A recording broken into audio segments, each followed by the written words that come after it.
Tom Davis together with Rick Dempsey, now joined by Baseball Hall of Famer Jim Palmer, fresh back from Cooperstown.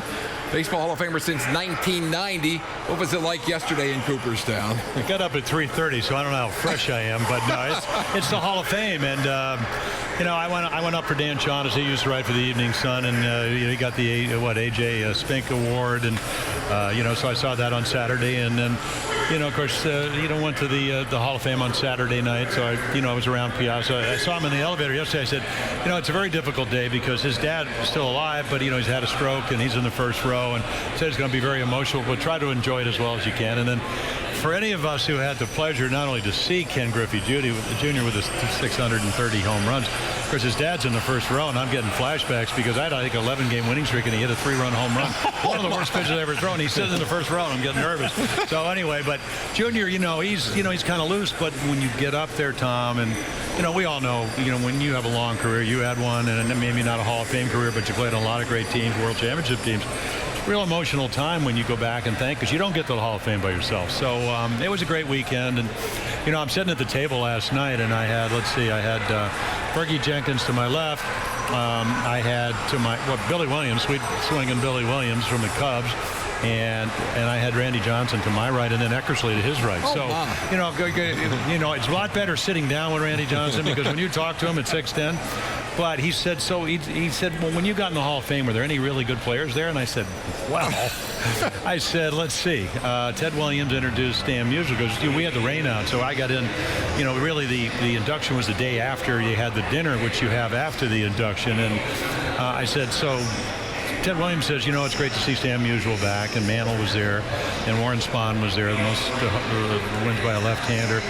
You had Bob Feller. You had, the greatest players ever. Yeah. And Rick, whether you're in the Hall of Fame or not, we all aspired to be what we ended up being because certain people set the standards, and the guy sitting behind me did that. When you grow up, Koufax was there. Obviously, it's kind of a connection this year because it's the 50th anniversary. So I'm walking down my hallway, and there's Sandy. I'm 70, he's 80, and I said, "You really look good for an old guy." And he starts laughing, and he had come because Piazza started with the Dodgers. 60th round draft choice. Kind of tells you if you're a baseball player what can happen. He was drafted the 60th round. Ken Griffey Jr., the #1 draft, first time it's ever happened, where you have a 60th round and then you actually have a first rounder, first pick in the nation, go in the Hall of Fame. But it's marvelous. It's a great time. Well, Jimmy, now that you're back here in Baltimore, we got a little thing going on here now called good pitching. And it's really been incredible the last series against Cleveland. I don't think I've seen this ball club down and away more times than they have in that entire series, and it just goes to show you that's what you've been preaching all along, and these guys are starting to believe it now. You get people out down and away, and every guy, what do you think? Every guy's pitching well enough. We going to be able to go to the finish line with these guys now? Well, I don't think they really have a whole lot of choice. I know they're going to try to make some moves, and I had heard that there may be a Melvin Upton trade, but he's an outfielder, and maybe Ubaldo could go to San Diego. But at the end of the day, I think they're going to try to see if the Orioles don't have a whole lot of prospects, unfortunately, that they're going to try to do stuff. But the highlight of Saturday night before the induction is I'm at dinner with Jerry Reinsdorf, Walt Jocketty of the Cincinnati Reds, Tony La Russa, Dennis Eckersley, and his wife Jennifer, and Reinsdorf keeps looking at his phone. Funny, he says, well, you guys are going to hear about this anyway. He goes, Chris Sale just cut up all the uniforms. So I look at Walt Jocketty, who runs the Reds. I said, you need a left-hander? He may be available. So, again, the Orioles are going to look for guys. They're going to try to get a little bit better. But, I love Vance Worley because he's a veteran guy that throws strikes. So saw that little thing where he threw 29 pitches in 3 innings because he's not afraid to throw over.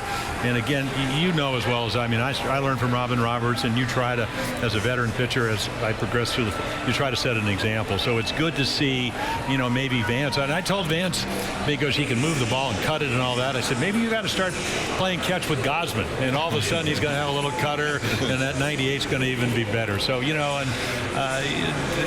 they're on a streak. And then I talked to Trumbo on the train coming back in New York. He hits 2 3-run home runs, Denver. So he says today, everyone wanted to know what I told him. I told him, just be you. wasn't that hard. So, again, they're playing great. It's great to see, and I'm happy to be back. I'm kind of excited to see this Colorado team because, they got a lot of big sluggers, kind of like you, Demp.